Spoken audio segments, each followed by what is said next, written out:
এটা রমাদান শব্দটা রমদুন থেকে এসেছে। রমদুন শব্দের অর্থ হলো জ্বালিয়ে ফেলা, পুড়িয়ে ফেলা, ছাই করে ফেলা। মুহাদ্দিসিন কেরাম বলতেছেন, ঈমানদার যেই সমস্ত গুনাহগার বান্দারা আছে তারা ইবাদত বন্দেগীর মাধ্যমে নিজেদের গুনাহগুলো ছাই করে ফেলে, পুড়িয়ে ফেলে। সেই জন্য এই মাসের নাম দেওয়া হয়েছে রমাদান। বড় করে বলেন না সুবহানাল্লাহ। 2 নম্বরে হলো আমাদের শরীরের মধ্যে আমাদের এখানে পাকস্থলীর মধ্যে আমরা যেই পরিমাণ খাবারগুলো খাই, এগুলো খেতে খেতে আমাদের শরীরের মধ্যে কিছু দুর্বল টিস্যু আছে। বাবা কি আছে? দুর্বল টিস্যু। কিছু সবল টিস্যু আছে, আবার কিছু দুর্বল টিস্যু আছে। এই দুর্বল টিস্যুগুলো মানুষের শরীরে বিভিন্ন ধরনের রোগ বাসা বাঁধে, বিভিন্ন ধরনের রোগগুলো সৃষ্টি হয়। তো সেই জন্য মানুষ যখন সুবহে সাদিক থেকে শুরু করে এই মাগরিব পর্যন্ত মানুষ উপবাস থাকে, রোজা থাকে, চিকিৎসা বিজ্ঞানের ভাষায় যেটাকে বলা হয় অটোপ্যাথি, চিকিৎসা বিজ্ঞানের ভাষায় যেটাকে অটোপ্যাথি বলা হয়, উপবাস বলা হয়। এই মানুষ খাওয়ার পরে 11টা মাস খাওয়ার পরে একটা মাস মানুষ 12 ঘন্টা, 13 ঘন্টা, 14 ঘন্টা লাগাতার পানাহার কামাচার সব কিছু থেকে যখন বিরত থাকে, এখানে যেগুলো দুর্বল টিস্যু আছে পেটের মধ্যে, হৃদরোগ, কিডনি রোগ, বিভিন্ন ধরনের ক্যান্সার, আলসার আছে না নাই? এই ধরনের রোগগুলো আমাদের হয় দুর্বল টিস্যুগুলোর কারণে। এই দুর্বল টিস্যুগুলোকে সবল টিস্যুগুলো উপর থেকে যখন খাবার পায় না, উপর থেকে যখন পানি পায় না, উপর থেকে যখন কোনো ধরনের সাপোর্ট পায় না, তখন ওই সবল টিস্যুগুলা দুর্বল টিস্যুকে বক্ষণ করতে থাকে, খাইতে থাকে। যেই কারণে আমাদের শরীরে যেই সমস্ত রোগগুলো আছে এই রোগগুলো চলে যায়। আল্লাহ পাক রব্বুল আলামিন এই ব্যবস্থা করে দিয়েছেন। সেই জন্য এই রমাদানুল কারীমটাকে রমাদান বলা হয়েছে। বড় করে বলেন না সুবহানাল্লাহ। তাহলে এই রমাদানুল কারীমের মধ্যে ঈমানদারের জন্য, রোজাদারের জন্য 2টা নিয়ামত আছে। বাবা কয়টা? আওয়াজ করে বলেন বাবা কয়টা? 2টা। একটা হলো সাহারি আর একটা হলো ইফতার। একটা হলো, বড় করে বলেন, এটা কি? সাহারি। এটা সেহেরি না, সেহেরি হলে জাদু হয়ে যাবে। এটা হলো সাহারি। এটা কি? সাহারি। আর একটা হলো ইফতার। একটা হলো সাহারি আর একটা হলো ইফতার। এই 2টা জিনিস নিয়ে আমি কথা বলবো। এরপরে ইনশাল্লাহ আমি তারাবির সালাতের দিকে যাব।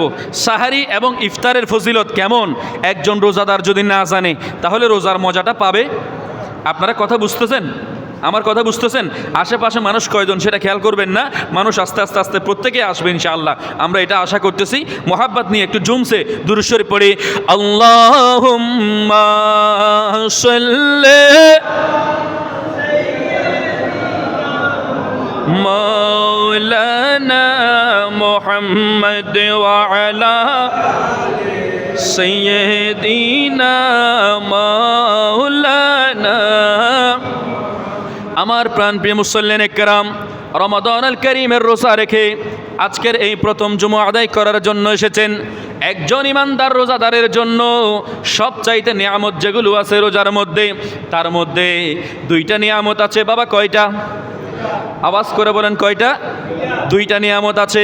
এই 2টা নিয়ামতের মধ্যে একটা নিয়ামতের নাম হলো সাহারি, আর একটা নিয়ামতের নাম হলো ইফতার। বড় করে বলেন সুবহানাল্লাহ।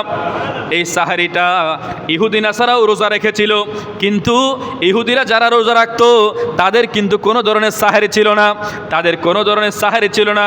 তারা লাগাতার একটা উপবাস থাকার মতো করে থাকতো। ইহুদি নাসারা যারা আছে তারা কোনো ধরনের সাহারি খেত না। এই সাহারি খাওয়ার মধ্যে আল্লাহ রাসূল সাল্লাল্লাহু আলাইহি ওয়াসাল্লাম বলেছেন, এই সাহারিটা তোমরা খাও, এই কারণে খাবা কারণ সাহারির মধ্যে বরকত রেখেছেন। তিনি কে? বড় করে বলেন না, তিনি কে? ইহুদি নাসারা রোজা রাখতো তারা তাদের শরীরের জন্য, যাতে রোগ থেকে তারা নিজেকে পবিত্র রাখতে পারে, রোগ থেকে নিজের শরীরকে তাজা রাখতে পারে, সেই জন্য ইহুদিরাও রোজা রাখতো, নাসারাও রোজা রাখতো। কিন্তু আল্লাহর নবী সরকার দো আলম নবী মুহাম্মদুর রাসূলুল্লাহ সাল্লাল্লাহু তাআলা আলাইহি ওয়াসাল্লাম উম্মতে মুহাম্মাদিকে রোজার একটি বিধান আলাদা করে দিয়েছেন। ওই বিধানটার নাম হলো সাহারি। বড় করে বলেন না সুবহানাল্লাহ। আমাদের সমাজে অনেক রোজাদার দেখা যায় যারা সাহারি গ্রহণ করে না, 1 গ্লাস পানিও খায় না, এমনি নিয়ত করে, কিন্তু নিয়ত করার পরে সাহারি খায় না। আপনারা যতটুকু সাধ্য আছে চেষ্টা করবেন সাহারি খাওয়ার জন্য, কিছু একটা আপনার শরীরে দেওয়ার জন্য। উপোস রোজা রাখলে হয়ে যাবে, নিয়ত যদি করেন আপনার রোজা অবশ্যই হয়ে যাবে, এর মধ্যে কোনো বাধা নাই। কিন্তু সাহারিটা হলো বরকত। সাহারিটার মধ্যে আল্লাহ রাসূল সাল্লাল্লাহু আলাইহি ওয়াসাল্লাম বলেছেন, এই সাহারির মধ্যে কি রেখেছেন? বরকত রেখেছেন। নুজহাতুল মাজালিসের কিতাবের মধ্যে এসেছে, এমনকি মুত্তাফাকুন আলাই, বুখারী মুসলিম শরীফের হাদিস। আল্লাহর নবী, প্যারা নবী, রসুল করিম রউফুর রহিম সাহেবুল আওলাক নবী মুহাম্মদুর রাসূলুল্লাহ সাল্লাল্লাহু তাআলা আলাইহি ওয়াসাল্লাম মিশকাত শরীফের 175 নম্বর পৃষ্ঠার মধ্যে হাদিস মুবারক এসেছে। রসুল করিম রউফুর রহিম কত সুন্দর করে বলতেছেন, তাসাহহারু, ও আমার উম্মতরা, ও গুনাহগার উম্মতরা, যেই সমস্ত বান্দারা রোজা রাখতেছো, আমার যেই সমস্ত রোজাদার বান্দারা আছো, তাসাহহারু, তোমরা সাহারি গ্রহণ করো। বড় করে বলেন না সুবহানাল্লাহ। এই সাহারিটা কেন গ্রহণ করবা? ফাইন্নাস সাহুরা বারাকা, তোমরা এই সাহারিটা এই কারণেই গ্রহণ করবা কারণ এই সাহারির মধ্যে বরকত রেখেছেন একজন, তিনি কে? আওয়াজ দিয়ে বলেন না, তিনি কে? নুজহাতুল মাজালিসের 138 পৃষ্ঠার মধ্যে আসতেছে, ইন্নাল্লাহা ওয়া মালাইকাতাহু ইউসাল্লুনা আলাল মুতাসাহহিরিন, অর্থাৎ আল্লাহ পাক রব্বুল আলামিন সাহরি গ্রহণকারীদের উপর রহমত নাজিল করেন। সুবহানাল্লাহ বলেন না। সলাতের অনেক অর্থ আছে, এখানে যে ইউসল্লি বলা হয়েছে, ইন্নাল্লাহা ওয়া মালাইকাতাহু ইউসাল্লুনা, এই সলাতের 4টা অর্থ আছে। একটা হলো নামাজ, একটা হলো রহমত, একটা হলো ইস্তেগফার, এইভাবে 4টা অর্থ আছে। এইখানে ইউসাল্লুনা শব্দের অর্থ হচ্ছে রহমত। ইন্নাল্লাহা ওয়া মালাইকাতাহু ইউসাল্লুনা, আল্লাহ পাক রব্বুল আলামিন যেই সমস্ত রোজাদার বান্দারা আছে, এই রোজাদার যারা সাহারি খায়, তাদের উপর আল্লাহ পাক রব্বুল আলামিন রহমত নাজিল করেন। বড় করে বলেন না সুবহানাল্লাহ। ওয়া মালাইকাতাহু ইউসাল্লুনা আলাল মুতাসাহহিরিন, যেই সমস্ত ফেরেশতারা আছে, আল্লাহর সৃষ্টি জগতের রহমতের ফেরেশতারা ওই সাহারি খাওয়া রোজাদার ব্যক্তির জন্য আল্লাহর কাছে মাগফিরাত কামনা করতে থাকে। উচ্চ কণ্ঠে বলেন না সুবহানাল্লাহ। তাহলে এই সাহারির এত ফজিলত থাকার পরেও আমরা এই সাহারিটাকে কোনোদিন ছাড়বো? কথা বলেন না, ছাড়বো? এটা হলো সাহারির ফজিলত। এরপরে হলো ইফতার। আমরা ইফতার অনেকে দেরি করে করি। না না বাবা, দেরি করে করবেন না। ইফতার দেরি করে করাটা হলো একটা শিয়া জাতির একটা আলামত। অর্থাৎ শিয়ারা রোজা রাখতো, তারা কি করতো না?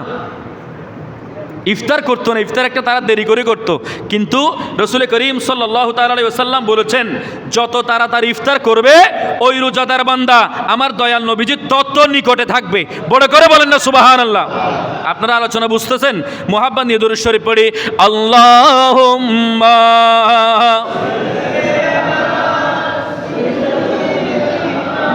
মাওলানা মুহাম্মাদ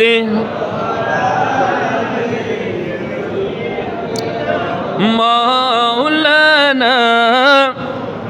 আমার প্রাণপ্রিয় মুসল্লিনে কেরাম, আবু দাউদ শরীফ এবং তিরমিজি শরীফের মধ্যে হাদিস এসেছে।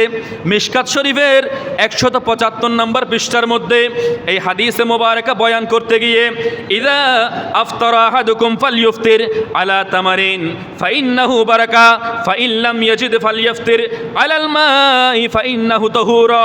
আল্লাহর নবী সরকার দো আলম নবী মুহাম্মদুর রাসূলুল্লাহ সাল্লাল্লাহু তাআলা আলাইহি ওয়াসাল্লাম বলতেছেন, তোমাদের মধ্যে কেউ যখন রোজা রাখে, ওই আল্লাহর বান্দা যখন ইফতার করবে, ইফতার করার সময় যেন খেজুর দিয়ে ইফতার করে। বড় করে বলেন না সুবহানাল্লাহ। রোজাদার বান্দা যখন ইফতার করবে, ইফতার করার সময় প্রথম ইফতারের খাবারটা হতে হবে খেজুর দিয়ে, কারণ খেজুর দিয়ে ইফতার করাটা হলো আমার আপনার জন্য সুন্নত। বড় করে বলেন না সুবহানাল্লাহ। এরপরে ফাইন্নাহু বারাকা, এই খেজুরের মধ্যে আল্লাহ পাক রব্বুল আলামিন বরকত রেখেছেন। উচ্চ কণ্ঠে বলেন না সুবহানাল্লাহ। লাম ইয়াজিদ ফালইফতির আলাল মাই, যখন ওই রোজাদার বান্দা খেজুর দিয়ে ইফতার করতে পারবে না, ওই অবস্থার মধ্যে আলাল মাই ফাইন্নাহু তাহুরা, যদি রোজাদার বান্দা খেজুর না পায়, ওই অবস্থার মধ্যে যাতে পানি দিয়ে ইফতার করে, কারণ ফাইন্নাহু তাহুরা, আল্লাহ পাক রব্বুল আলামিন ওই পানির মধ্যে পবিত্রতা রেখেছেন। বড় করে বলেন না সুবহানাল্লাহ। তাহলে সাহারি এবং ইফতারের ফজিলত গেল।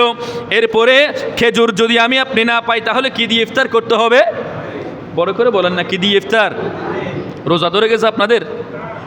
এত জোর আমি জার্নি করে আসলাম, একটু টায়ার্ড লাগলে কথা, আমার টায়ার্ড লাগার কথা, ক্লান্ত লাগার কথা। আপনারা একেবারে কাছ থেকে আসতেছেন, ঘুম থেকে উঠে গোসল আসল করে আপনারা কত সুন্দর করে আসতেছেন। আপনারা যদি একটু কথা না বলেন তাহলে ক্লান্ত তো আমি আপনাদের দিকে দেখে হয়ে যাব, ঠিক কি না? তা আসুন, প্রথমে হলো খেজুর। খেজুর যদি না পাই তাহলে আমরা কি দিয়ে ইফতার করব? পানি দিয়ে ইফতার করব। আল্লাহর নবী সরকারে দু আলম নবী মুহাম্মদুর রাসূলুল্লাহ সাল্লাল্লাহু তাআলা আলাইহি ওয়াসাল্লাম আরো একটি হাদিস মুবারকার মধ্যে বলে দিতে লাগলেন, আন আবি হুরায়রাতা ক্বালা ক্বালা রাসূলুল্লাহ সাল্লাল্লাহু তাআলা আলাইহি ওয়াসাল্লাম সাইয়্যিদুল মুহাদ্দিসিন হযরত আবু হুরায়রা রাদিয়াল্লাহু তাআলা আনহু উনি বয়ান করতেছেন, আমার দয়াল নবী সাহেবুল আওলাক নূরানী নবী নূরানী জবানের ইরশাদ করতেছেন, আহাব্বা ইবাদি ইলাইয়া আজালুহুম ফিতরান, আমার নিকট ওই সমস্ত বান্দারা সব চাইতে বেশি প্রিয় যেই সমস্ত রোজাদার বান্দারা তাড়াতাড়ি করে ইফতার করে নিবে। তাড়াতাড়ি করে যেই সমস্ত রোজাদার বান্দারা ইফতার করে নিবে, ওই রোজাদার বান্দারা আমি সরকারে দু আলম নবী মুহাম্মদুর রাসূলুল্লাহ সাল্লাল্লাহু তাআলা আলাইহি ওয়াসাল্লামের নিকট অতি প্রিয়। বড় করে বলেন না সুবহানাল্লাহ। এরপরে রোজাদারের জন্য দুইটা খুশির সময় আছে। বাবা কয়টা? আওয়াজ করে বলেন না কয়টা?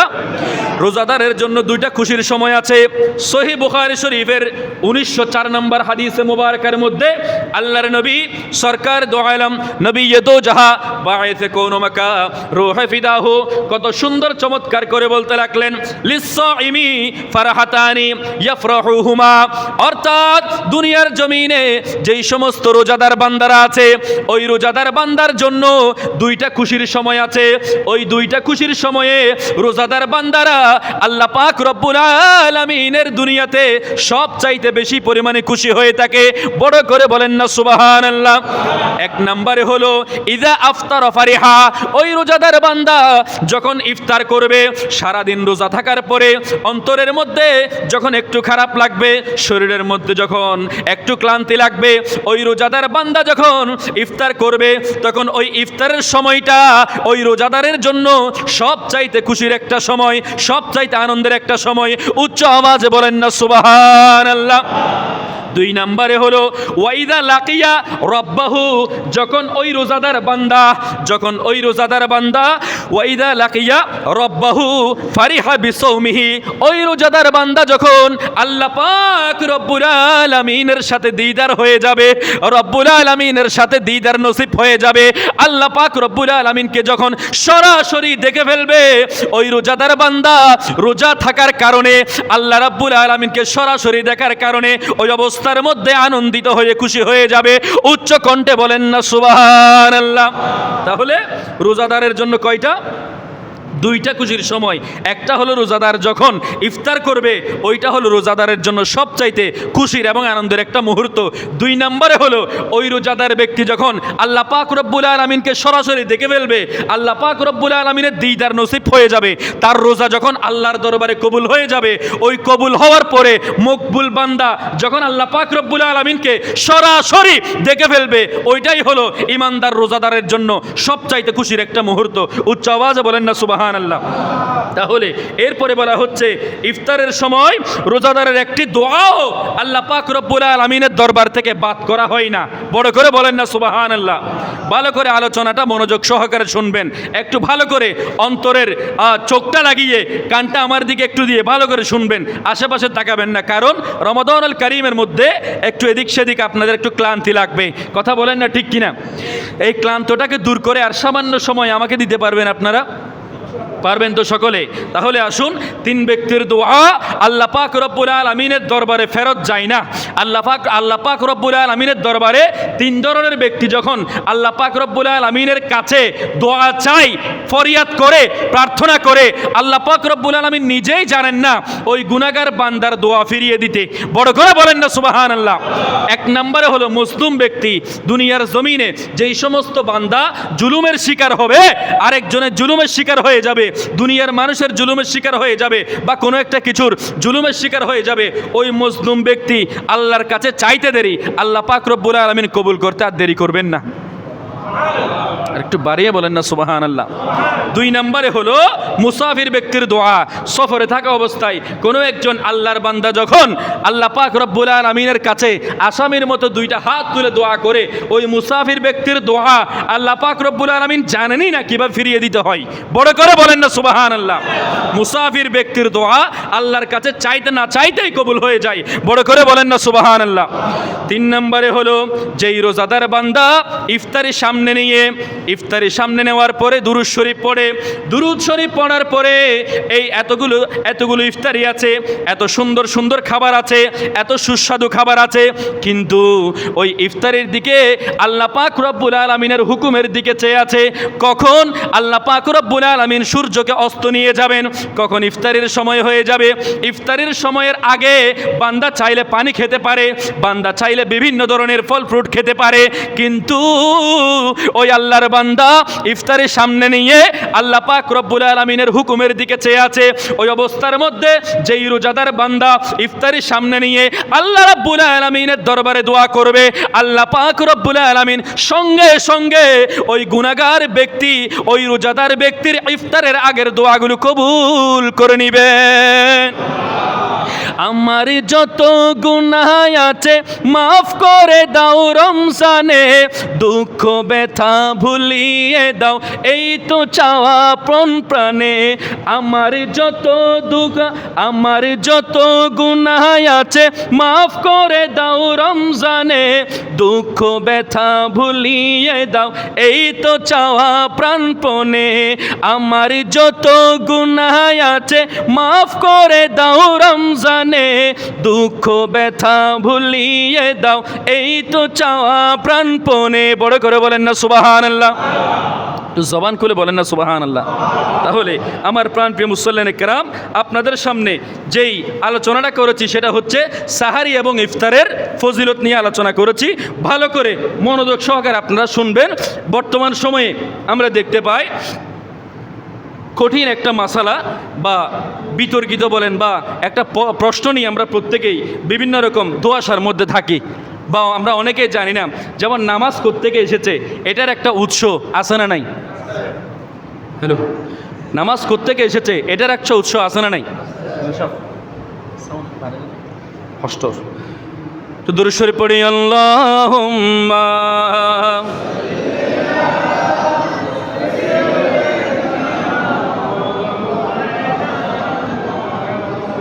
ওয়ালা আলি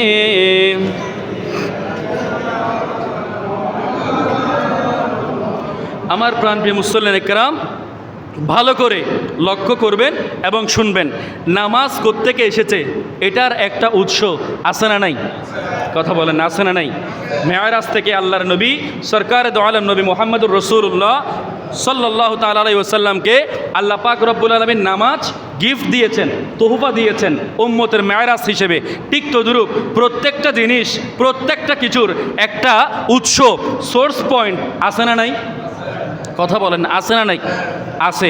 প্রত্যেকটা কিছুর দলিল আছে, প্রত্যেকটা কিছুর এক একটা ফজিলত আছে। তো সেই জন্য বর্তমান সময়ে বা বিভিন্ন সময় দেখা যায় আমাদের সমাজে বলেন, শহরে বলেন বা রাষ্ট্রের মধ্যে বলেন, বিভিন্ন দিকে মানুষ যে তারাবির সালাতটা আদায় করি সেটা অনেকে বলে 8 রাকাত, আবার অনেকে বলে 12 রাকাত, আবার অনেকে বলে 20 রাকাত। আলোচনাটা ভালো করে মনোযোগ সহকারে শুনবেন। আপনি 8 রাকাত পড়তেছেন না 12 রাকাত পড়বেন, 20 রাকাত পড়বেন, আপনার উপরে ছেড়ে দিলাম। শুধু আলোচনাটা ভালো করে মনোযোগ সহকারে শুনবেন, বাকি ডিসিশনটা হলো আপনার। কথা ক্লিয়ার? আমার কথা বুঝতে পেরেছেন? আমি তারাবির উৎস নিয়ে, তারাবিটা কোত্থেকে এসেছে, কিভাবে এসেছে, আমার আপনার কাছে কত রাকাত এসেছে, এই বিষয়ে আমি আপনাদের সামনে আলোচনা করব। কাউকে কোনো খারাপ কথা নয়, কারো দিকে কোনো কটু বিষয় নয়, একেবারে হাদিস মোবারকা থেকে জবাব দেওয়ার চেষ্টা করব। প্রত্যেকে ভালো করে মনোযোগ সহকারে শোনার চেষ্টা করবেন, কারণ আপনারা তো হুজুরকে তো সবসময় পাবেন না। সেটাকে 8 রাকাত নাকি 12 রাকাত, আবার অনেকে বলতেছে 16 রাকাত, আবার অনেকে বলতেছে 24 রাকাত, এই ধরনের ফেরকা আছে না নাই? বড় করে বলেন না, আছে না নাই? আছে। তো কোরআন শরীফের মধ্যে তো তারাবির নামাজের কথা নাই, কোরআন শরীফের মধ্যে তারাবির নামাজের কথা নাই। আচ্ছা ভালো করে খেয়াল করে বলুন তো আমাকে, তারাবির নামাজ কি ফরজ? কথা না হরিনে, তারাবির নামাজ কি ফরজ, ওয়াজিব, ফরজ বা ওয়াজিব কোনোটাই নয়, এটা হলো সুন্নত, সুন্নতে মুআক্কাদা আলাল কিফায়া, সুন্নতে মুআক্কাদা, সুন্নতে মুআক্কাদা। তো এই সুন্নতে মুআক্কাদাটা হলো একটা উঁচু পর্যায়ের সুন্নত। নফল যেই সমস্ত ইবাদত বন্দেগীগুলো করি, নফলের অপর নাম হচ্ছে কি? সুন্নত। আপনারা কথা বলতে ভয় পাচ্ছেন মনে হয়। সুন্নতের অপর নাম কি? নফল। নফলের অপর নাম কি? সুন্নত। এমনকি এই সুন্নতটা এইভাবে এসেছে, আমার দয়াল নবী সরকারে দো আলম নবী মুহাম্মদুর রাসূলুল্লাহ সাল্লাল্লাহু তাআলা আলাইহি ওয়াসাল্লাম যেগুলো করেছেন ওইটাকেও আমরা সুন্নত মনে করি। ভালো করে শুনবেন, এই তারাবির নামাজটা কেউ বলতেছে 8 রাকাত, আবার কেউ বলতেছে 20 রাকাত, আবার কেউ বলতেছে 24 রাকাত, আবার কেউ বলতেছে 14 রাকাত, আবার কেউ বলতেছে 16 রাকাত। এক একজন এক এক ফতোয়া নিয়ে ব্যস্ত। ভালো করে শুনবেন তারাবির নামাজটা কোত্থেকে এসেছে।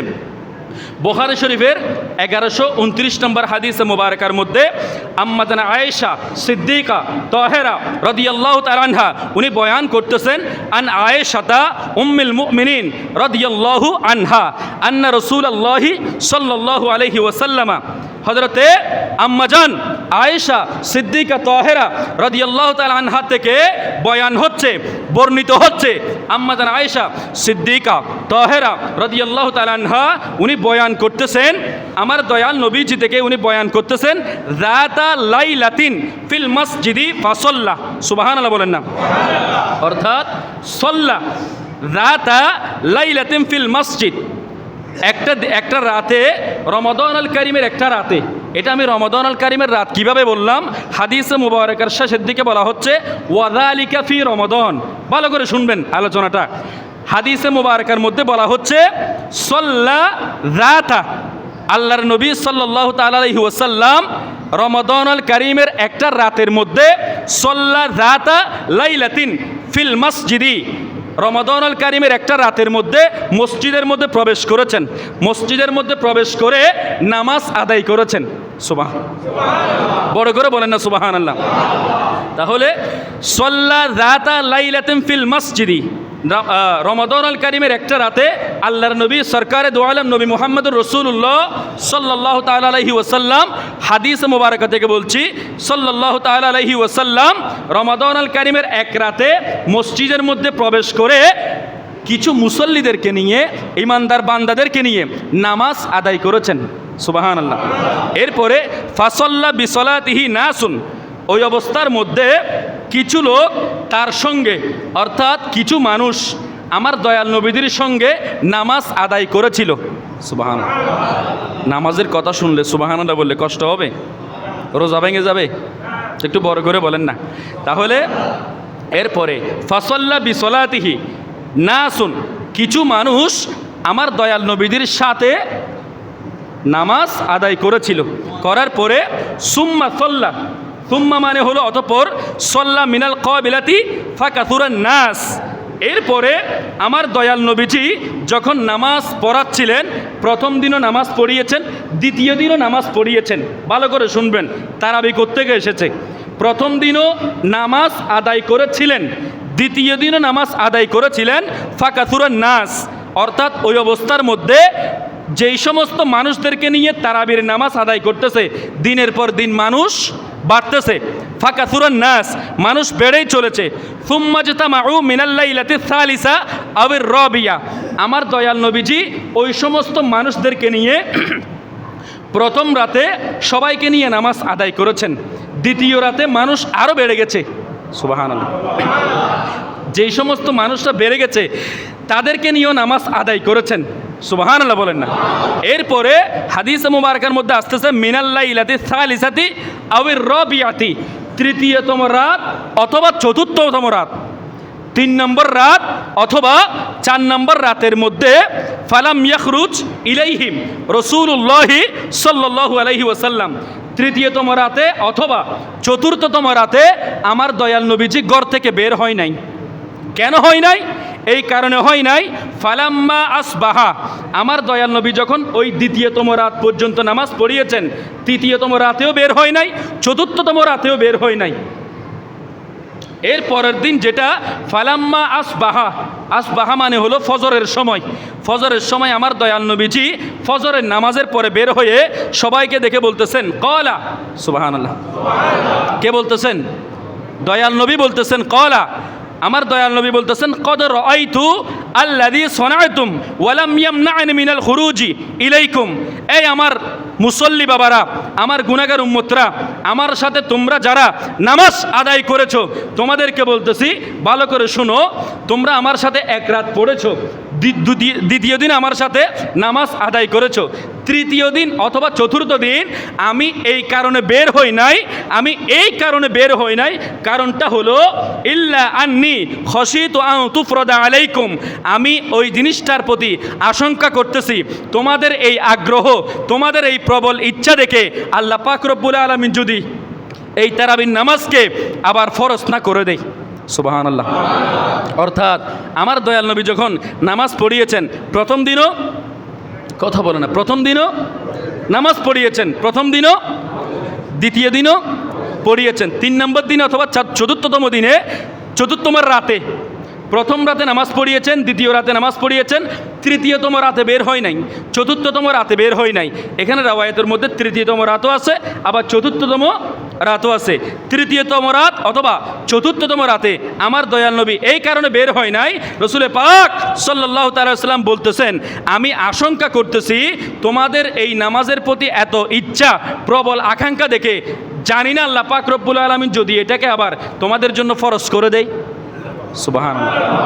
এটা গেল। এরপরে এটা হলো বুখারী শরীফের 1129 নম্বর হাদিস, একেবারে সহি হাদিস থেকে বলতেছি, ভালো করে শুনবেন। 2 নম্বরে হলো সহি মুসলিম শরীফের, যেগুলো হলো কোরআনুল কারীমের পরে 6টা হাদিসের কিতাব আছে। বাবা কয়টা? 6টা। বুখারী শরীফটা হলো প্রথম, এরপরে হলো মুসলিম শরীফ।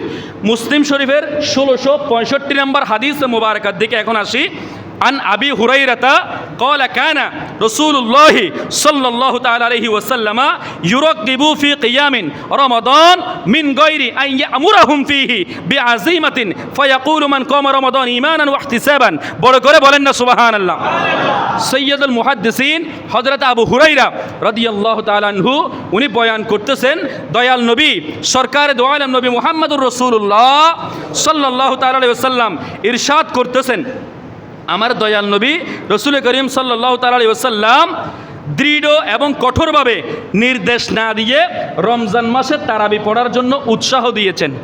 সুবহানাল্লাহ। অর্থাৎ কঠোরভাবে নির্দেশ দেয় নাই। রসুল করিম সাল্লাল্লাহু তাআলা আলাইহি ওয়াসাল্লামের যুগ যখন আসলো, তখন ভালো করে শুনবেন, তারাবির নামাজ আমরা কিন্তু নবীজির হাদিস থেকে পাই, কিন্তু কত রাকাত সেটা এখনো পর্যন্ত কথা বলেন না, এখনো পর্যন্ত পাই নাই। আলোচনা শুরু থেকে শেষ পর্যন্ত যদি শুনেন, ভালো করে শুনেন, তাহলে রাকাতও পাবেন, নামাজও পাবেন, কোত্থেকে এসেছে সেটাও পাবেন। এখন আমরা পেয়েছি রাসূল পাক সাল্লাল্লাহু তাআলা আলাইহি ওয়াসাল্লাম তারাবির নামাজটা আদায় করেছেন কয়দিন? 2 দিন নামাজ আদায় করেছেন। তৃতীয়তম রাত অথবা চতুর্থতম রাতে বের হয় নাই, তার মানে 2 দিন অথবা 3 দিন তারাবির নামাজ রসুল করিম সাল্লাল্লাহু তাআলা আলাইহি ওয়াসাল্লাম আদায় করেছেন। এরপরে আসি মুসলিম শরীফের এই হাদিসে মুবারাকার মধ্যে বলা হচ্ছে, হযরত আবু হুরায়রা রাদিয়াল্লাহু তাআলা আনহু উনি বয়ান করতেছেন আমার দয়াল নবীজির পক্ষ থেকে, আমার রসুল পাক সাল্লাল্লাহু আলাইহি ওয়াসাল্লাম এর পক্ষ থেকে বলা হচ্ছে, রসুল করিম সাল্লাল্লাহু তাআলা আলাইহি ওয়াসাল্লাম নামাজ পড়ার জন্য, তারাবির নামাজ রমাদানুল কারীমের মধ্যে নামাজ, তারাবির নামাজ আদায় করার জন্য কঠোরভাবে নির্দেশ দেয় নাই, একেবারে কঠোরভাবে দৃঢ়ভাবে নির্দেশ দেয় নাই, উৎসাহ প্রদান করেছেন। এরপরে বলেছেন ইয়ামুরাহুম ফিহি বিআযিমাতিন, অর্থাৎ সম্মানের সহিত বলেছেন তোমরা কি করো? তারাবির নামাজটা আদায় করো। সুবহানাল্লাহ। এইভাবে রসুল পাক সাল্লাল্লাহু তাআলা ইসলাম উৎসাহ প্রদান করেছেন, আদেশ দিয়েছেন উম্মতদেরকে। এরপরে বলেছেন ফায়াকুলু মান কামা রমাদান ঈমানান ওয়া ইহতিসাবান গুফিরা লাহু মা তাকদ্দামা মিন যামবিহি, বড় করে বলেন না সুবহানাল্লাহ। অর্থাৎ রমাদানুল কারীমের রাতে যেই আল্লাহর বান্দা তারাবির নামাজ আদায় করবে, এখানে মান কামা মানে হলো দাঁড়ানো। নামাজের জন্য আমরা যেটা দাঁড়াই সেটা হলো কি? কমা। মান কমা, যারা তারাবির নামাজের জন্য দাঁড়াবে, তারাবির নামাজ আদায় করবে, এটা উৎসাহ দিচ্ছে। ঈমানান ওয়া ইহতিসাবান, ঈমানের সহিত এবং সওয়াবের উদ্দেশ্যে, আল্লাহ পাক রব্বুল আলামিনের কাছ থেকে সওয়াব হাসিলের উদ্দেশ্যে যারা তারাবির নামাজ আদায় করবে, গুফিরা লাহু মা তাকদ্দামা মিন যামবিহি, আল্লাহ পাক রব্বুল ইজ্জত তাদের পূর্বের সমস্ত গুনাহগুলো মাফ করে দিবেন। ফাতুফিয়া রাসূলুল্লাহি সাল্লাল্লাহু তাআলা আলাইহি ওয়াসাল্লামা, এরপরে রসুলে পাক সাল্লাল্লাহু তাআলা আলাইহি ওয়াসাল্লামের ওফাত হলো, ইন্তেকাল হলো। অর্থাৎ ইন্তেকাল অর্থ এখানে আমার দয়াল নবীজি পর্দা করেছেন, দুনিয়াবি হায়াতে দুনিয়া থেকে কি করেছেন, আমাদের চোখ থেকে কি করেছেন, পর্দা করেছেন। ফাতুফিয়া রাসূলুল্লাহি সাল্লাল্লাহু তাআলা আলাইহি ওয়াসাল্লামা, রসুলে করিম সাল্লাল্লাহু তাআলা ইসলামের পর্দার পরে, ইন্তেকালের পরে কার যুগ? সৈয়দনা সিদ্দিক আকবরের যুগ। অর্থাৎ আমার দয়াল নবীর যুগের পরে চার খুলাফা, একজন হলেন হযরত সৈয়দনা সিদ্দিক আকবর রাদিয়াল্লাহু তাআলা আনহু। আমি যখন খুতবা দেই ভালো করে খেয়াল করবেন, খুতবার মধ্যে চার খলিফার নাম আছে না নাই? খুতবাটা যদি মনোযোগ সহকারে শোনেন, খুতবার মধ্যে আছে, কত সুন্দর করে বলা হয়। আমি বলি এখানে চার খলিফার নামগুলো আমি উচ্চারণ করি, দ্বিতীয় খুতবা যেটা আছে সানি খুতবার মধ্যে। তাহলে রসুলে পাক সাল্লাল্লাহু তাআলা ইসলামের পরে হযরত সৈয়দনা সিদ্দিক আকবর রাদিয়াল্লাহু তাআলা আনহুর যুগ, আনহুর যুগ। সিদ্দিক আকবর রাদিয়াল্লাহু তাআলা আনহুর যুগের মধ্যেও তারাবি কত রাকাত বা তারাবি কত রাকাত পড়বে সেটা কি করা হয় নাই, নির্ধারণ করা, বড় করে বলেন, নির্ধারণ করা হয় নাই। এরপরে সিদ্দিক আকবর রাদিয়াল্লাহু তাআলা আনহুর যুগের মধ্যেও উৎসাহ দেওয়া হচ্ছে যে রমাদান আল কারিমের মধ্যে তারাবির নামাজ আদায় করো, এইভাবে উৎসাহ প্রদান করা হচ্ছে। তাহলে গেল সিদ্দিক আকবর রাদিয়াল্লাহু তাআলা আনহুর যুগ। কথাগুলো বুঝতেছেন আপনারা? হ্যাঁ, একেবারে সুর তাল এগুলো এদিকে সেদিকে নয়, ভালো করে বোঝানোর উদ্দেশ্যে আমি বলতেছি। সিদ্দিক আকবর রাদিয়াল্লাহু তাআলা আনহুর যুগ গেল, এরপরে আসতেছে কার? ফারুক আজম রাদিয়াল্লাহু তাআলা আনহুর যুগ। এই ফারুক আজম রাদিয়াল্লাহু তাআলা আনহুর যুগের মধ্যে কত সুন্দর করে বলা হচ্ছে, যালিকা ফি খিলাফাতিন আবী বকর ওয়া সদরান, অর্থাৎ সৈয়দনা সিদ্দিক আকবর রাদিয়াল্লাহু তাআলা আনহুর যুগের মধ্যে কি দেওয়া হয়েছে, উৎসাহ প্রদান করা হয়েছে। মিন খিলাফাতিন ওমর আলা যালিকা, এরপরে এসেছে কার যুগ? হযরত ওমর ফারুক আজম রাদিয়াল্লাহু তাআলা আনহুর যুগের মধ্যে প্রথম দিকে, ভালো করে খেয়াল করবেন, ওমর ফারুক আজম রাদিয়াল্লাহু তাআলা আনহুর যে শাসন ব্যবস্থা ছিল, শাসন ব্যবস্থার শেষের দিকে নয়, শুরুর দিকে উৎসাহ প্রদান করা হয়েছে। তাহলে আমরা পেলাম রসুল করিম সাল্লাল্লাহু তাআলা ইসলাম 2 দিন বা 3 দিন তারাবির সালাত আদায় করেছেন, চতুর্থতম রাতে বের হয় নাই, নামাজটা যদি আবার ফরজ করে দেওয়া হয়। সিদ্দিক আকবর রাদিয়াল্লাহু তাআলা আনহুর যুগের মধ্যে আসলাম, সিদ্দিক আকবর রাদিয়াল্লাহু তাআলা আনহুর যুগের মধ্যে উৎসাহ প্রদান করা হচ্ছে। ফারুক আজম রাদিয়াল্লাহু তাআলা আনহুর যুগের মধ্যে আসলাম, শুরুর দিকে উৎসাহ প্রদান করা হচ্ছে। এরপরে শেষের দিকে আসি, শেষের দিকে কি করা হয়েছে সেটা হলো সহিহ বুখারীর 1883 নম্বর হাদিসে মুবারাকাটা, আপনারা পারলে কোট করে নেবেন, মোবাইলে সার্চ করলেও পেয়ে যাবেন আপনারা। 1883 নম্বর হাদিসে মুবারাকার মধ্যে ওয়ান ইবনে শিহাবিন, এটা হাদিসে মুবারাকাটা বড়, আমি মাঝখান থেকে বলতেছি। ওয়ান ইবনে শিহাবিন আন উরওয়া ইবনে জুবাইর আন আব্দুর রহমান ইবনে আব্দুল কারি আন্নাহু ক্বালা খরাজতু মা'a উমর ইবনে খাত্তাব রাদিয়াল্লাহু আনহু লাইলাতান ফি রমাদান ইলাল মসজিদি ফাইদান নাসু আজওয়াজুন মুতাফাররিকুনা ইউসাল্লি রাজুলু লিনাফসিহি ওয়া ইউসাল্লি রাজুলু ফায়ুসাল্লি বিসলাতিহির রাহতু ফাকালা উমরু ইন্নী, আমি হাদিসে মুবারাকাটা এই কারণে বলতেছি, বরকতান বলতেছি, হাদিসে মুবারাকাটা অনেক বড়, আমি বলতেছি না, সময় যেহেতু সংক্ষেপ, প্রত্যেকে রমাদানুল কারিমে রোজা রেখেছেন, সময় যাতে বেশি না হয় এদিকে লক্ষ্য রেখে আমি বারোটা পড়তেছি না, মূল কথাটা আপনাদেরকে বলতেছি। ইবনে শিহাব রহমতুল্লাহ আলাই অথবা রাদিয়াল্লাহু তাআলা আনহু, ওনার থেকে বয়ান হচ্ছে উরওয়া ইবনে জুবাইর রহমতুল্লাহ আলাইয়ের সূত্রে আব্দুর রহমান ইবনে আব্দে আল কারি রহমতুল্লাহ আলাই থেকে বর্ণনা করেন। তিনি বলতেছেন রমাদানুল কারিমের এক রাতের মধ্যে আমি সৈয়দনা ওমর ফারুক আজম রাদিয়াল্লাহু তাআলা আনহুর সাথে বের হলাম, সুবহানাল্লাহ, বের হওয়ার পরে খরজতু মা'a উমর ইবনে খাত্তাব রাদিয়াল্লাহু আনহু লাইলাতান ফি রমাদান, কোন রাতে? রমাদানুল কারিমের রাতে আমি উমর ফারুক আজম রাদিয়াল্লাহু তাআলা আনহুর সাথে মসজিদের মধ্যে গেলাম। মসজিদে গিয়ে দেখতে পাচ্ছি ফাইদান নাসু আজওয়াজুম মুতাফাররিকুনা ইউসাল্লি, অর্থাৎ মসজিদের মধ্যে গিয়ে দেখতে পেলাম তারাবির নামাজ কেউ আলাদা আলাদা পড়তেছে, কেউ এক পাশে পড়তেছে, আবার কেউ আরেক পাশে পড়তেছে, আবার কেউ এক পাশে তারাবির নামাজ আদায় করতেছে। ওই অবস্থার মধ্যে ওই মানুষটাকে ইক্তেদা করে কিছু লোক পিছন দিক থেকে তারাবির নামাজ আদায় করতেছে, সুবহানাল্লাহ। এই বিষয়টা দেখে উমর ফারুক আজম রাদিয়াল্লাহু তাআলা আনহু খুব মর্মাহত হলেন, কারণ উম্মত তো এক, কোরআন কত? কোরআন এক, আল্লাহ নবী তো সবাই তো এসেছেন এক করার জন্য, আমরা দুই কেন হয়ে থাকবো? অন্যান্য মানুষের বা বিভিন্ন দিক থেকে নেটওয়ার্ক আসার কারণে, বিভিন্ন দিক থেকে গ্রান্ট পাওয়ার কারণে আমি আপনি সমাজের মধ্যে কেন ফিতনা ছড়াবো? কথা বলেন না ঠিক কিনা? একের মধ্যে থাকলেই শান্তি আছে না নাই? সমাজের মধ্যে যখন এবং ঘরের মধ্যে যখন আপনি দুইয়ের মধ্যে থাকবেন, মারামারি, সন্ত্রাসী, রাহাজানি, বিভিন্ন ধরনের ফিতনা ফাসাদ আছে না নাই? এই ফাসাদটা সৃষ্টি করলে, আপনি একজন মানুষকে কতল করলে যতটা না গুনাহ হবে, তার চেয়ে বেশি পরিমাণে গুনাহ হচ্ছে সমাজের মধ্যে ফিতনা সৃষ্টি করা। তো সেই জন্য ভালো করে শুনবেন। উমর ফারুক আজম রাদিয়াল্লাহু তাআলা আনহু বলতেছেন, এই বিষয়টা দেখে উমর ফারুক আজম রাদিয়াল্লাহু তাআলা আনহু ফাকালা উমরু ইন্নি, এরপরে ইন্নি আরা লাউ জামাআতু হাউলাইন, আমি মূল কথাটা বলে দিচ্ছি। উমর ফারুক আজম রাদিয়াল্লাহু তাআলা আনহু বলতেছেন, আমি এই যে বিভিন্ন পৃথক পৃথকভাবে যারা নামাজ আদায় করতেছে, তাদেরকে যদি আমি একজন কারি অথবা একজন ইমামের পিছনে যদি নামাজ আদায় করার ব্যবস্থা করে দিই, তাহলে এটা কতই না একটা সুন্দর ব্যবস্থা হবে। সুবহানাল্লাহ বলেন। এরপরে বলার পরে বলা হচ্ছে ফাজা মাহুম আলা, এরপরে বলা হচ্ছে উবাই ইবনে কাব রাদিয়াল্লাহু তাআলা আনহু উনাকে ডাকলেন। ডাকার পরে উমর ফারুক আজম রাদিয়াল্লাহু তাআলা আনহু, ভালো করে শুনবেন, উমর ফারুক আজম রাদিয়াল্লাহু তাআলা আনহু বলতেছেন, আমি সবাইকে যদি একসাথে করে দেই, একসাথে করে দেওয়ার পরে সবাই যদি একজন ইমামের পিছনে নামাজ আদায় করে, দেখতে সুন্দর লাগবে না? আচ্ছা মনে করেন আমাদের মসজিদের ইমাম সাহেব, উনি যদি এদিকে নামাজ পড়ায়, আবার মুয়াজ্জিন সাহেব ওদিকে নামাজ পড়ায়, আরেকজন ইমাম সাহেব ওদিকে নামাজ পড়ায়, দেখতে সুন্দর লাগবে? ভালো করে বলেন, সুন্দর লাগবে? সবাই যদি একজন ইমামের পিছনে, একজন খতিবের পিছনে, একজন মুয়াজ্জিন সাহেবের পিছনে আমরা যদি নামাজ আদায় করি, দেখতে সুন্দর লাগবে না? কথা বলে না, সুন্দর লাগবে না? এই উমর ফারুক আজম রাদিয়াল্লাহু তাআলা আনহু এই বিষয়টা খেয়াল করে বলতেছেন, একজন ইমামের পিছনে, কারের পিছনে যদি আমি সবাইকে একত্রিত করে দেই, তাহলে বিষয়টা কতই না সুন্দর হবে। সুবহানাল্লাহ বলেন না? এরপরে উবাই ইবনে কাবকে ডাকলো। ডাকার পরে বলতেছেন, এই উবাই ইবনে কাব, তুমি মসজিদের এই যে মিম্বর আছে, মেহরাব আছে, ওইখানে দাঁড়িয়ে যাও। সবাইকে নিয়ে একত্রিত করে দিলেন। একত্রিত করার পরে সবাইকে নিয়ে তারাবির নামাজ আদায় করেছেন। বড় করে বলেন না সুবহানাল্লাহ? তাহলে ওই ফারুক আজম রাদিয়াল্লাহু তাআলা আনহুর যুগ থেকে তারাবির নামাজ একসাথে আদায় করার প্রচলনটা এসেছে। এখন আসি, 20 রাকাত নাকি 23 রাকাত নাকি 8 রাকাত, এটা নিয়ে পার্থক্য আছে না নাই?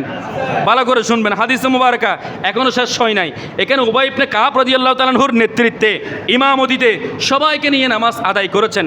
আদায় করার পরে এরপরে উমর ফারুক আজম রাদিয়াল্লাহু তাআলা আনহু বলতেছেন, এটা কতই না সুন্দর। মানুষ যে ঘুমিয়ে থাকে, মানুষ ঘুমিয়ে থাকে না, ঘুমিয়ে থাকা অবস্থায় যদি মানুষ রাতের মধ্যে অবস্থায় নামাজ আদায় করে, তাহলে ওইটা কতই না উত্তম হবে।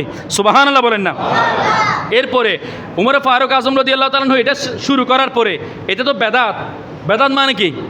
নতুন কিছু চালু করা।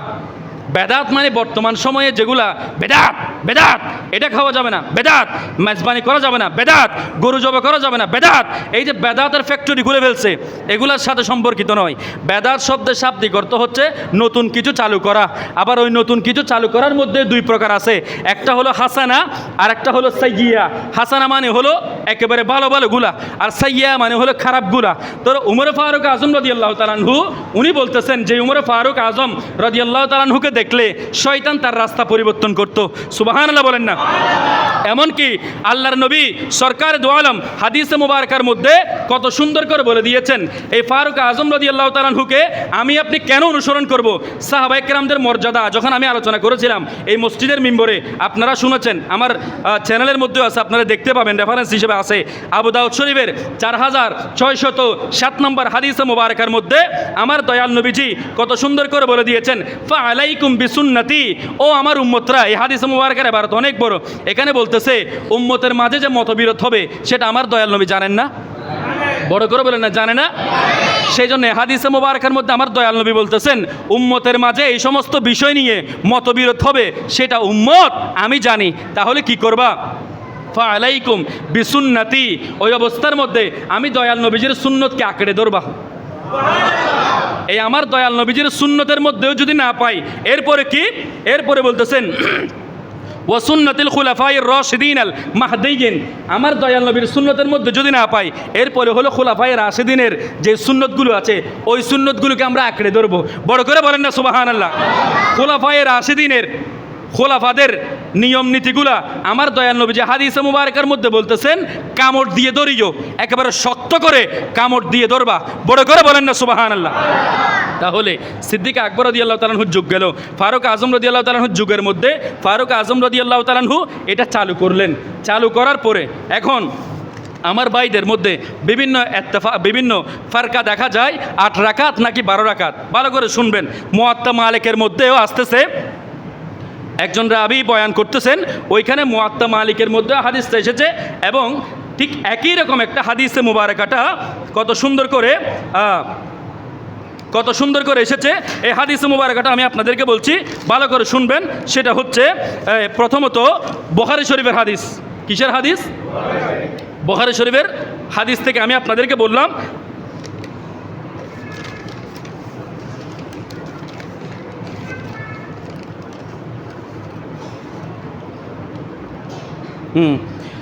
এরপরে এখন আছে 20 রাকাত আন ইবনে আব্বাসিন, এটা বুখারী শরীফের নয়। এখন যেটা বলতেছি সেটা হচ্ছে মুআজ্জামুল কবিরের মধ্যে। অর্থাৎ আমরা পেলাম তারাবির নামাজ আমার দয়াল নবীজি আদায় করেছেন। এরপরে সিদ্দিক আকবর রাদিয়াল্লাহু তাআলা আনহুর যুগের মধ্যেও উৎসাহ দেওয়া হয়েছে, নবীজির যুগের মধ্যে উৎসাহ দেওয়া হয়েছে। এরপরে ফারুক আজম রাদিয়াল্লাহু তাআলা আনহুর যুগের শুরুর দিকে উৎসাহ দেওয়া হয়েছে। ফারুক আজম রাদিয়াল্লাহু তাআলা আনহুর যুগের মধ্যে সবাইকে একত্রিত করে নামাজ আদায় করার ব্যবস্থা করে দেওয়া হয়েছে। মুয়াত্তা মালিকের মধ্যে হাদিস এসেছে, এমনকি মুআজ্জামুল কবির, এই কিতাবটা যিনি লিখেছেন ইমাম তাবরানি, উনি অনেক আগেরই ইমাম। উনি মুআজ্জামুল কবির কিতাবের মধ্যে উনি বলতেছেন, উনি একটা হাদিস মুবারক এনেছেন, আন ইবনে আব্বাসিন আন্না রাসূলুল্লাহি সাল্লাল্লাহু তাআলা আলাইহি, বড় করে বলেন না, সাল্লাল্লাহু তাআলা আলাইহি কানা ইউসাল্লি ফি রমাদান, রমাদানুল কারীমের মধ্যে আমার দয়াল নবী যখন নামাজ আদায় করেছেন 20 রাকাতি ওয়াল ভিতরি, বড় করে বলেন না সুবহানাল্লাহ। রাতে যখন নামাজ আদায় করেছেন 20 রাকাতি ওয়াল ভিতরি, 20 রাকাত নামাজ আদায় করেছেন। এরপরে ভিতরির নামাজ আদায় করেছেন, 20 রাকাত তারাবির নামাজ আদায় করেছেন, এরপরে ভিতরির নামাজ আদায় করেছেন। সুবহানাল্লাহ বলেন।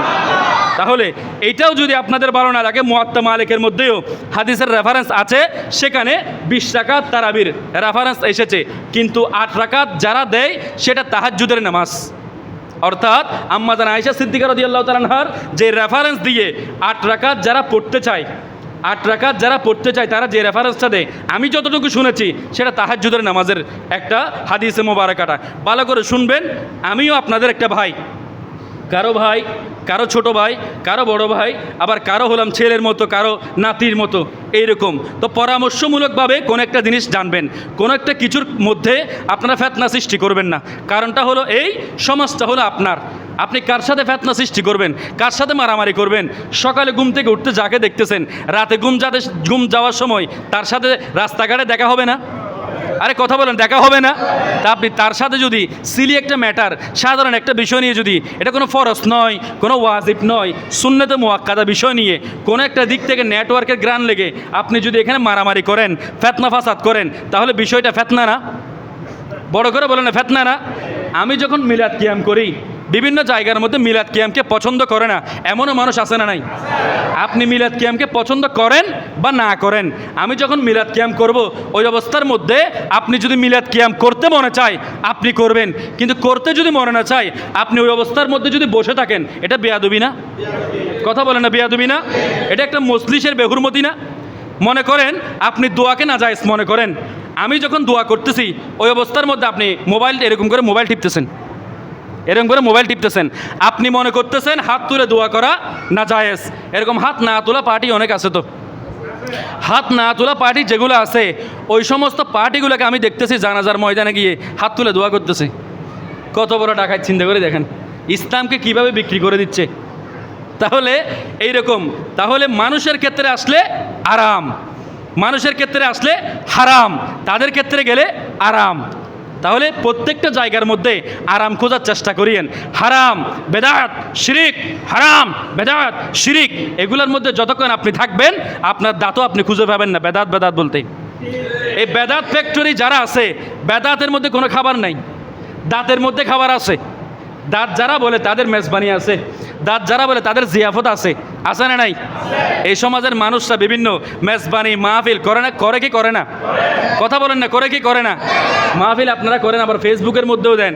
আপনারা খেয়ে একটা খুশি হয়েছেন, দিচ্ছেন কি দিচ্ছেন না? কারণ আপনাদের দাঁত আছে, আর যাদের দাঁত নাই, যারা বেদাত হয়ে গেছে, তারা এগুলো খেতে পারতেছে না।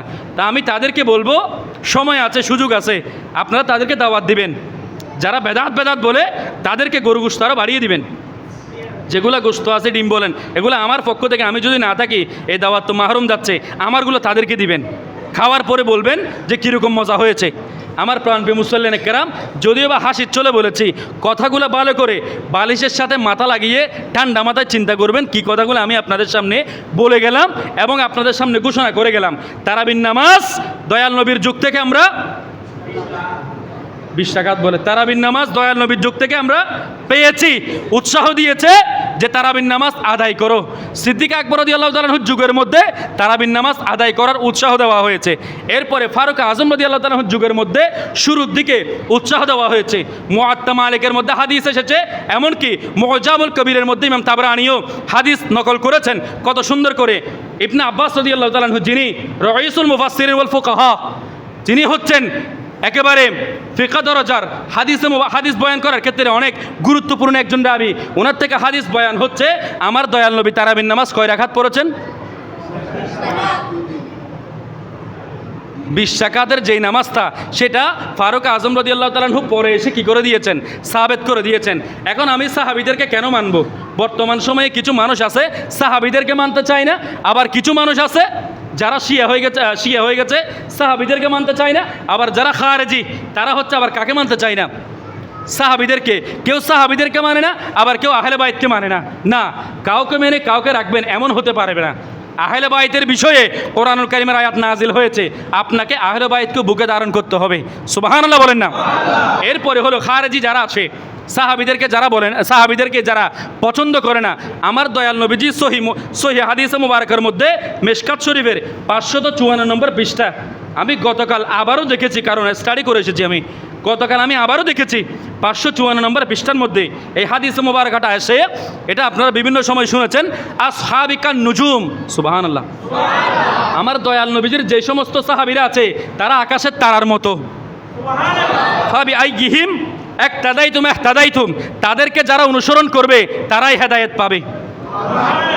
আরেকটা হাদিসে মুবারকার মধ্যে বলা হচ্ছে, আবু দাউদ শরীফের 4607 নম্বর হাদিসে মুবারকায় বলা হচ্ছে, সাহাবীদেরকে অনুসরণ করবে, শুধু তাই নয়, সাহাবীদেরকে অনুসরণ করবে, ফলো করবে, তাই নয়, তাদের যে পথ আছে ওই পথকে কামড়ে ধরো।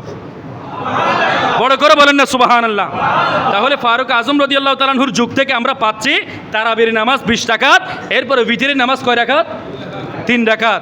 এইটা আমি ফয়সালা করে দিয়ে গেলাম, বাকিটা আপনারা বিষয়টা বুঝবেন। এরপরেও যদি কারো ভালো না লাগে, বাবারা বন্ধুরা হাত জোর করে বলবো, ফিতনা ছড়াবেন না। আপনারা যদি মনে চাই, আচ্ছা এই মসজিদটা 40 রাকাতের মসজিদ না, এখানে কয় রাকাত হয়? 20 রাকাত মসজিদ। আপনি ভালো করে জানেন এখানে 20 রাকাতের মসজিদ। আপনি 8 রাকাত পড়েন বা 12 রাকাত পড়েন, যতই পড়েন না কেন, আপনি আমার ভাই, আমি আপনার পায়ে হাত রেখে বলবো, আপনি জানতেছেন এখানে 20 রাকাত, আপনি 8 রাকাত নিয়ে কেন আসবেন? কারণ আপনার খতমটা তো আদায় হবে না। হবে? আপনি জানেন প্রাইমারি স্কুলের মধ্যে, প্রাইমারি প্রাথমিক বিদ্যালয় যেখানে আছে, ওইখানে গেলে আপনাকে প্রাইমারি লেভেলের গণিত দেওয়া হবে। ওইখানে কোরআন হাদিস আছে? কথা বলেন, কোরআন হাদিস আছে? ফিকহ, ইসমা কি আছে, এগুলো আছে? আপনি প্রাথমিক বিদ্যালয়ের মধ্যে গিয়ে বলতেছেন, আয় হায় হায়, এই প্রাইমারি স্কুলের মধ্যে কোরআন হাদিস নাই কেন? এটা বিদআত, বিদআত এভাবে বলতেছেন। তাহলে এটা নিছক একটা পাগলামি না? কথা বলেন না, পাগলামি না? 8 রাকাত যেখানে পড়ে আপনি সেখানে আদায় করুন। কথা বলেন না, ঠিক কিনা? 12 রাকাত যেখানে আদায় করে আপনি এখানে আদায় করুন। তাহলে সেই জন্য আমার প্রাণপ্রিয় মুসল্লিনে কেরাম, সময় চেষ্টা করতে করতে বেশি হয়ে গেছে, কেউ কিছু মনে করবেন না। রমাদান আল কারিমের যেই মুহূর্তগুলো আমাদের কাটতেছে, এগুলো অন্যান্য সময়ের তুলনায় কয় গুণ? কথা বলেন না, কয় গুণ? 70 গুণ। একটা ইবাদত করবেন, 70 গুণ জাযা আল্লাহ পাক রব্বুল আলামিন আমাকে আপনাকে বাড়িয়ে দিবেন। বড় করে বলেন না সুবহানাল্লাহ। তারাবির নামাজ যত পড়বেন তত সওয়াব। যত বেশি পড়তেছেন, সূরা কেরাত বেশি করে পড়তে পারতেছেন না? আপনি 20 রাকাত নামাজ আদায় করতেছেন, 20 রাকাত নামাজকে যদি আপনি 30 দিয়ে গুণ দেন, কত হয়? ব্যবসায়ী গুণে দিলে রেখে 600 রাকাত করে রাকাত, 600 রাকাত নামাজ আপনি রমাদান আল কারিমের মধ্যে আদায় করে ফেলতেছেন। এটার মধ্যে 600 রাকাতের মধ্যে আপনার কোরআন শরীফের তেলাওয়াত বেশি নাকি কম? কথা বলে না, বেশি নাকি কম? বেশি। 8 রাকাত করে যদি হিসাব করেন, তাহলে কম নাকি বেশি? বেশিক্ষণ দাঁড়িয়ে থাকতে হবে। কথা বলেন না ঠিক কিনা? পিছন দিক থেকে সিঙ্গেল মারতে হবে, সিঙ্গেল মারতে হবে, যে রুকুতে যান তাড়াতাড়ি, আছে না নাই? বাস্তবতাগুলো আপনাদেরকে বললাম, বাকি ডিসিশনটা হলো আপনার। আমি এখানে প্রত্যেকের খতিব, এখানে বিভিন্ন তরিকার থাকতে পারে, বিভিন্ন মস্তকের থাকতে পারে, বিভিন্ন গারানার থাকতে পারে। ভাই আমি প্রত্যেকের খতিব, এখানে প্রত্যেক তরিকার খতিব। তো সেই জন্য আমি যতটুকু পড়লাম, আপনি নিজে আমার পরিচয় জানেন, আমার পরিচয়টা আয়নার মতো পরিষ্কার। মোবাইলে ঢুকলে আমার পরিচয় একেবারে ক্লিয়ারের মতো দেখা যাচ্ছে। তা আমার পরিচয় আপনি জানেন, আমার পড়ালেখা যতটুকু আমি ততটুকু আপনাকে বলে গেলাম, বাকিটা হলো ডিসিশন আপনার। সমাজের মধ্যে কোনো একটা বিষয়, সাধারণ বিষয় নিয়ে আপনি ফিতনা সৃষ্টি করবেন না। সেটা তারাবি হোক, সেটা খতম তারাবি হোক, সূরা তারাবি হোক, বা কোনো একটা খতম হোক, বা কোনো একটা মিলাদ কিয়াম হোক, দুরুস সালাম হোক, এটা আপনার ভালো না লাগতেছে আপনি করবেন না, আপনি চলে যান। আপনার কোনো গুনাহ হবে?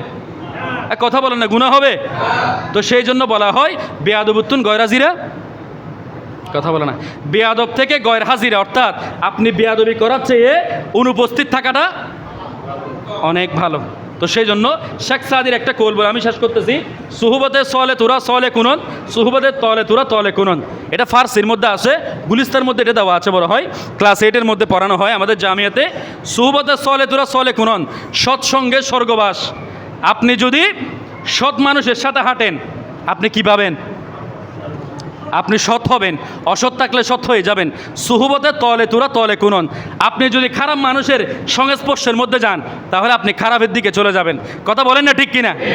আপনি যদি আতর ব্যাপারীর সাথে হাঁটেন, আপনি আতর ব্যাপারী হতে না পারলেও অন্তত আতরের গ্রানটা পাবেন। কথা বলেন না ঠিক কিনা?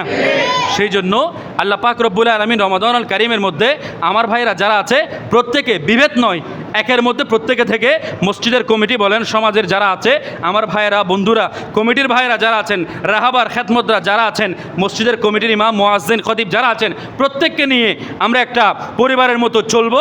আল্লাহ পাক রব্বুল আলামিন আমাদের প্রত্যেকের এই চলা ফেরা, ইবাদত বন্দেগী কবুল এবং মঞ্জুর করুক। বড় করে বলেন না আমিন, আর একটু জবান খুলে বলুন না আমিন। ওয়া আখির দাওয়ানা আলহামদুলিল্লাহি রাব্বিল আলামিন। আসসালামু আলাইকুম ওয়া রাহমাতুল্লাহ।